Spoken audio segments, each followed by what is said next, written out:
और मैं ये सोच रही थी कि मैं कैसे भी हॉस्पिटल पहुंच जाऊँ। मुझे डर लग रहा था कि बाबा मेरे सुनी थी ऐसा रास्ते में ही हो जाता है, और मेरा फर्स्ट डिलीवरी था, मुझे इतना डर लग रहा था। फिर उसके बाद में मैं गई आगे, रिक्शे वाले को बोली, रिक्शा वाला बोला नहीं मैं वो रूट पे नहीं जाता। मैं बोली प्लीज़ चलो ना, मुझे बहुत दर्द हो रहा है, मैं नहीं चल सकती। तो वो बोला देखो मेरा वो रूट ही नहीं है, आप ब्रिज क्रॉस करो, अंडरग्राउंड के अंदर से जाओ, वो साइड से वो वहाँ से ऑटो जाता है। मैं बोली अब क्या करूँ। फिर मैं अंडरग्राउंड के अंदर कैसे कैसे करके गई, फिर मैं वो साइड से बाहर निकली, तब वो रिक्शा वाला एक था। मैं बोली मुझे बहुत दर्द हो रहा है, अब मेरे को कैसे भी करके हॉस्पिटल छोड़ दो। मेरे साथ में उस टाइम पे कोई भी नहीं था, और वही आफरीन को भी फ़ोन किया इन्होंने, क्योंकि वो आफरीन ने हमारा उस टाइम पे साथ दिया, तो वो हॉस्पिटल पहुंच गई। तो बोले अब मेरे को काम उधर घर किधर है उसकी मम्मी का वो नहीं पता। तो ये बोले आफरीन तू एक काम करना, तू सरोदे हॉस्पिटल पहुंच जा कैसे भी करके। मैं बाहर हूँ, और उस टाइम पे कुछ स्ट्राइक थी, रिक्शा भी नहीं मिल रहा था, ऑटो की भी बहुत स्ट्राइक चल रही थी और और हमारे बसेस पास की भी कुछ स्कूटी भी नहीं प्रॉब्लम थी। थे। तो मैडम ने कैसे कैसे हिम्मत तो फिर करके कैसे और करके एक रिक्शे वाला मिला। मैं बोली प्लीज़, मैं उसके सामने बोली प्लीज़ कैसे भी करके मेरे को, फिर वो मुझे देखा, वो बोला सही सही में ये प्रेग्नेंट है। तो मेरे को फटाफट लेकर गया, तो ट्रैफिक में हम लोग फंस गए, और मैं अकेला, और मैं रोने लगी रिक्शे में तो मैंने कैसे। इनको कहा कि आप हौसला मत हारो, और ज़िंदगी इनको ही की फ़ोन जंग कर है रही थी। तो लड़ना ज़रूरी है, अगर लड़ोगे नहीं तो यहाँ पे लोग मार देंगे। तो मैडम ने कैसे कैसे हिम्मत करके हॉस्पिटल वहाँ पे पहुँचे। हॉस्पिटल में पहुँचे तो उसके बाद में मेरी कुछ सिस्टर थी जो वो वो पहले पहुँची। वहाँ पे पहुँच गई थी, वो आफरीन ने हमको बहुत साथ दिया, मेरे से पहले आफरीन पहुँच गई। तो आफरीन पहुँच गई तो वो बोली मेरी भाभी इधर आई है क्या, उसको डिले, मेरी वो खाला सास की लड़की है, मेरी सास की सगी बहन की बेटी है। तो मैं अपने होश में इसमें थी, मुझे इतना दर्द, मैं इनको ही देख रही थी कभी आएंगे। वो लोग ले भी नहीं रहे पेपर, हस्बैंड नहीं आएगा, कोई नहीं आएगा, हम लोग नहीं ले सकते, और ये वहाँ से भाग भाग के आए। फिर कितना सडनली मैं भी वहाँ से चल चल के चल कैसे कैसे चल के, भाग के आया, रिक्शा ही नहीं मिल रही थी। क्योंकि ऑटो वगैरह कुछ भी नहीं था उस टाइम पे, और ऑटो की भी स्ट्राइक और बस की भी स्ट्राइक चालू थी। फिर मैं कैसे कैसे करके हॉस्पिटल पहुंचा। हॉस्पिटल का जब मैंने पेपर वगैरह पे साइन किया, फिर उन्होंने इनको रूम में लिया। फिर तकरीबन 11-12 बजे ना, फिर मैं अंदर जब चले गई थी लेबर रूम के अंदर, फिर मेरी माँ आई, मुझे नहीं मालूम कुछ भी। उसके बाद में मेरी मम्मी मुझे फिर बाहर आई तो दिखी। मैडम फिर मैडम ने हमें गुड न्यूज़ दी कि पहले तो बता नहीं रहे थे हॉस्पिटल में क्या हुआ क्या नहीं। कि सडनली जब मैडम बाहर आए तो मैंने इनको पहले पूछा कि तुम कैसे। तो बोली मैं ठीक हूँ। मैं बोला, तो इन्होंने कहा अपने बच्चे को देखा। तो मैंने कहा नहीं देखा मैंने अभी तक। तो मेरी अल्फिया हुई थी तभी। तभी मेरी अल्फिया हुई थी।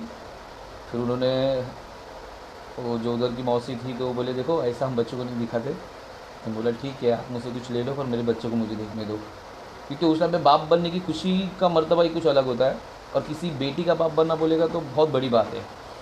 तो पहली बेटी मुझे, मेरी पहली औलाद मुझे मेरी बेटी हुई अल्फिया। जब मैंने उसको देखा तो मैं बहुत खुश हो गया, इतना खुश हुआ उस टाइम पे अल्लाह से शुक्र अदा कि अल्लाह की तूने मुझे औलाद दी थी। मेरी बहुत सारी बहनें हैं जिनको ये सारी प्रॉब्लम्स है, मैं अल्लाह से यही दुआ करता हूँ कि मेरी बहनों को भी अल्लाह ये सब चीज़ों से नवाजे, औलाद से नवाजे, किसी को बे औलाद ना रखे। आमीन। तो जब मैंने मेरी बच्ची को देखा तो बहुत खुश हुआ। तो फिर मैंने इनको आके बोला कि निकल थैंक यू सो मच कि आपने मुझे एक बाप का दर्जा दिया। तो मैं आज मैं अल्हम्दुलिल्लाह इनका मैं शुक्र अदा करता हूँ दिल से कि इन्होंने एक नहीं मुझे दो औलादे दिए, और अल्लाह के एक रहमत और एक बरकत दिए। तो इनका तहे दिल से हमेशा शुक्र अदा करता रहूँगा कि मुश्किल घड़ी में भी इन्होंने मेरा बहुत साथ दिया, ऐसा नहीं कि नहीं दिया। फिर हॉस्पिटल में कौन आया था देखने के लिए? फिर फैमिली में इनकी खाला ही आई थी। मेरी फैमिली में मेरी एक खाला है जो मेरी तीसरी नंबर खाला थी। तो वो और उनकी बेटी आई थी देखने के लिए। और मेरे फैमिली में से ना मेरी माँ आई थी, ना मेरा पापा आया था, ना भाई ना बहन, कोई नहीं आया था मुझे देखने के लिए। होता है फील, जब हम फैमिली से जुड़े हुए थे ना, तो ये सब फैमिली वाले मेम्बर्स जब करते ना तो फील होता है, बहुत दुखता है दिल। पर गुस्सा अपनी जगह है, हर चीज़ अपनी जगह है। दोनों बच्चे में नहीं आए कोई भी। तो गुस्सा अपनी जगह है, हर चीज़ अपनी जगह है। तो ये सारी चीज़ें हुई। तो इनकी मम्मी आई थी, जरीना आपा भी आई थी, जो मेरी बड़ी ननंद है, तभी वो यहाँ पर थी इंडिया में, अभी वो यहाँ पर नहीं है, वो लंदन में है। जरीना आपा आई थी, उनके हस्बैंड आए थे। तो फिर मैडम की मम्मी वगैरह आए थे, तो उनकी मम्मी वगैरह देख रहे थे। अब मैं घर पे जा नहीं सकता था क्योंकि मैं ऑलमोस्ट, हम आंटी के घर पे रह रहे थे। आंटी के घर पे हम रह रहे थे, तो कुछ रात हो गई थी, 11-12 बज गए। तो मैं हॉस्पिटल के बाहर ही सो गया।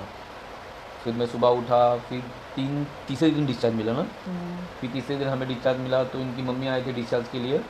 उस टाइम पे जब डिस्चार्ज ले भी रहे थे तब अल्फिया को पीलिया हो गया था। तभी भी हम लोग बहुत डर गए थे कि हम करें क्या करें क्या करें। तो डॉक्टर ने कहा कि देखो पीलिया हो गया बच्चे को, इसको काज भी लग सकता है। तब मुझे कुछ समझ में नहीं आया, तब मैं एकदम घबरा गया था कि ये सब क्या चीज़ हो रही मेरे साथ। तो दिल ही दिल में मतलब एक चीज़ खाई जा रही थी कि अल्लाह मुझे कोई चीज़ों की गुनाहों की सज़ा दे रहेगा। तो मुझे ये चीज़ नहीं समझ में आई थी। फिर धीरे धीरे डॉक्टर ने बोला देखो कुछ नहीं होता, ये ऐसा है, ये होता है हर बच्चे को। तब मेरी जान में जान आई। बोला ठीक है, बोला घर पे हम कर सकते, बोले हाँ आप घर पे रिकवर कर सकते हो।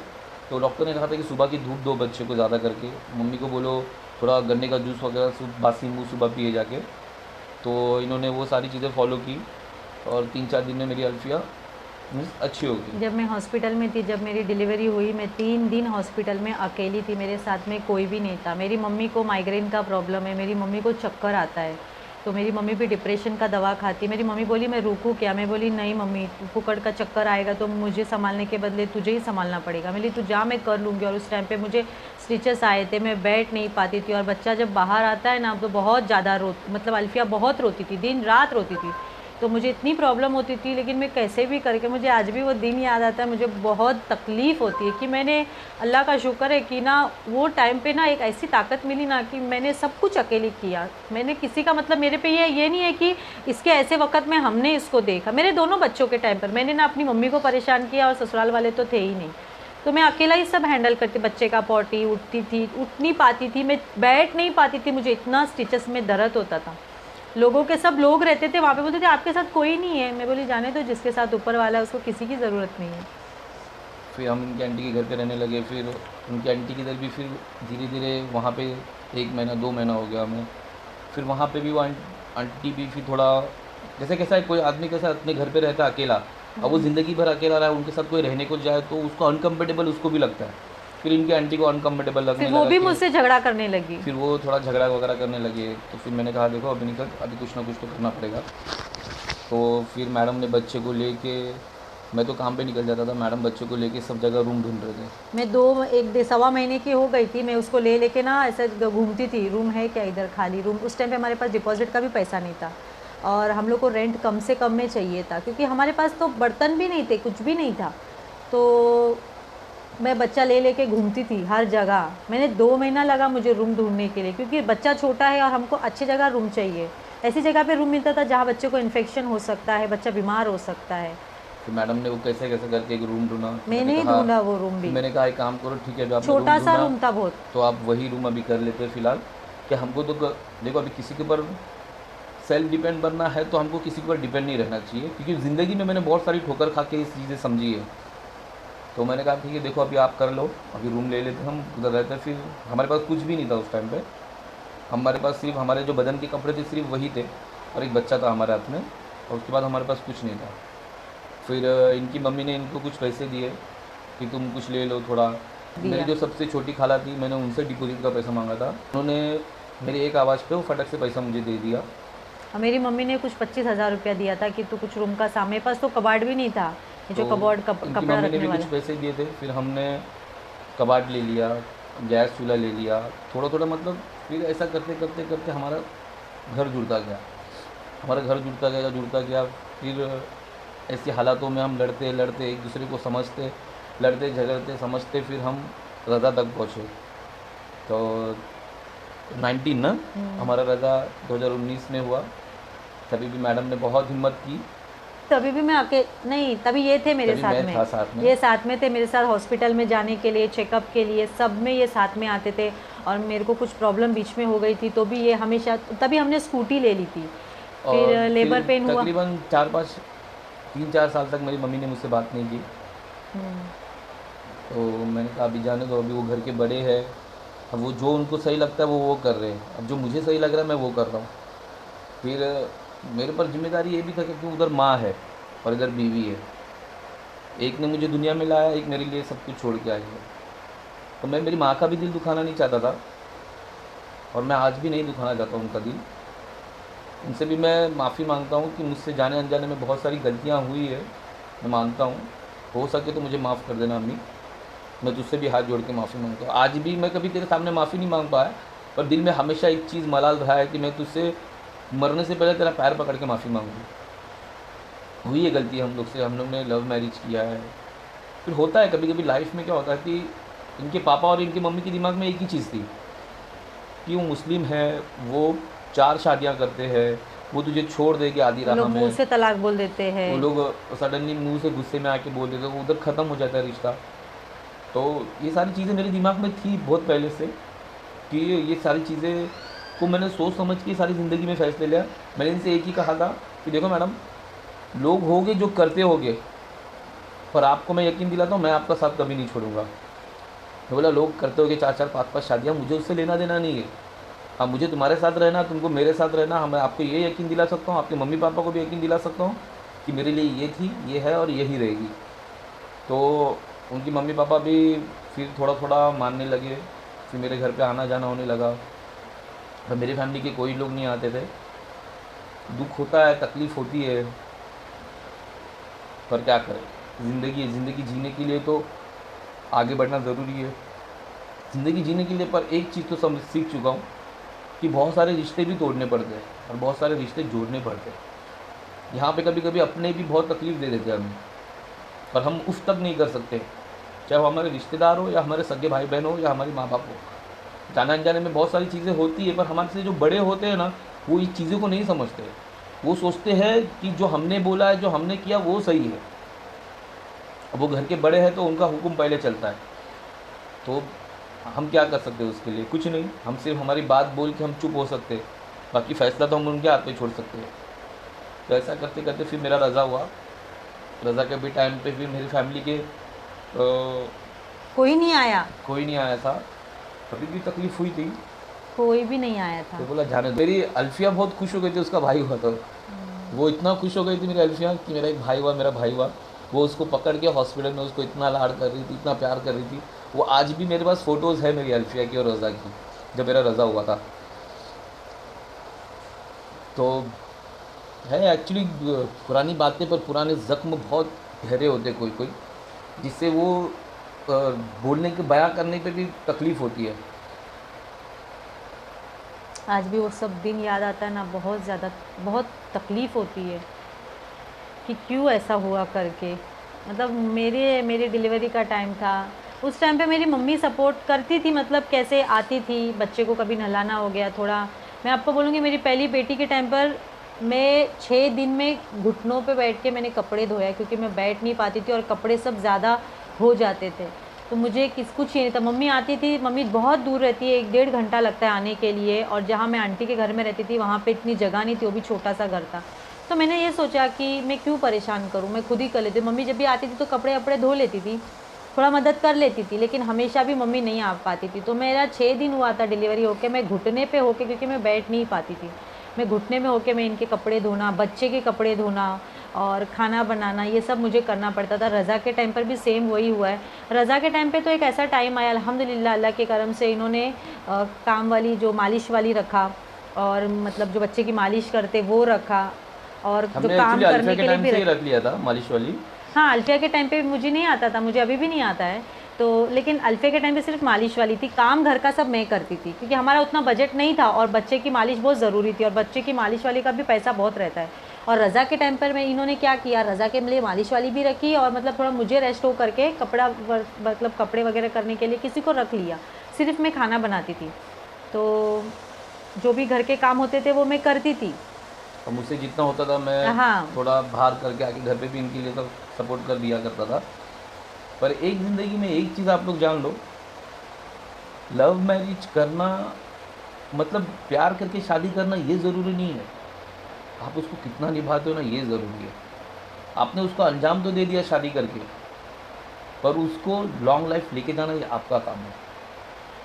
और क्योंकि मेरे हमने ज़िंदगी में ना बहुत कुछ चीज़ें झेली है, बहुत कुछ चीज़ें आज भी ज़िंदगी में झेल रहे हैं।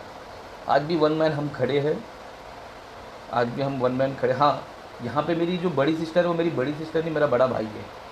जो एक मेरा बड़ा भाई नहीं निभा पाया, और वो मेरी बड़ी बहन एक बड़े भाई का दर्जा रखती है आज के डेट में। जरीना आपा, वो जो और उनके हस्बैंड भी बहुत अच्छे, मेरे माशाल्लाह, भाईजान भी बहुत सपोर्ट करते हैं, बहुत सर्टिफिकेट, बहुत अच्छे इंसान है। सॉफ्टवेयर इंजीनियर है वो दिल के भी अच्छे हैं, नेचर की भी अच्छे हैं, और बहुत ही नेक दिल इंसान है। बहुत अच्छे। अल्लाह उनकी जोड़ी हमेशा सलामत रखे, और अल्लाह उनको खूब कामयाबी दे। अल्लाह उनको बुलंदियों पे पहुंचाए। जहां उनका सपना है, अल्लाह उनको सारे सपने उनके पूरे करे, आमीन।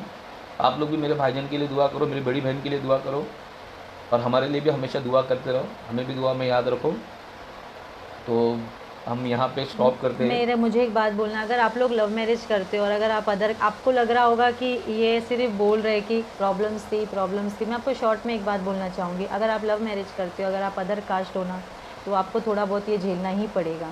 अदर देखो कास्ट है तो एक बात समझ लो आप, बहुत सारी चीज़ें तकलीफ़ होती है, कुछ चीज़ें कोई एडजस्ट नहीं करता, कोई एडजस्ट कर पाता है, कोई नहीं हो पाता एडजस्ट, पर आपको ज़िंदगी जीना है ना, तो आप एक समझ, अगर रिश्ता निभाना है तो आपको एडजस्ट करना ज़रूरी है, हर चीज़ एडजस्ट करो। और उसके पहले भी आप लोग ने हमारा पहला पार्ट देखा होगा, तो हमारा 2-3 बार जो है हमारा घर टूट गया था, टूट रहा था, मैंने खुला भी ले लिया था, 2-3 बार ऐसा हुआ। तो इनको मैं वो खुला के टाइम के ना एक स्टोरी आपको बताना चाहता हूँ। इस बीच में हमारे साथ और भी बहुत सारी चीज़ें हुई है जो मैंने शेयर नहीं की है, पर मैं वो बीच में आपको शेयर करूँगा ज़रूर।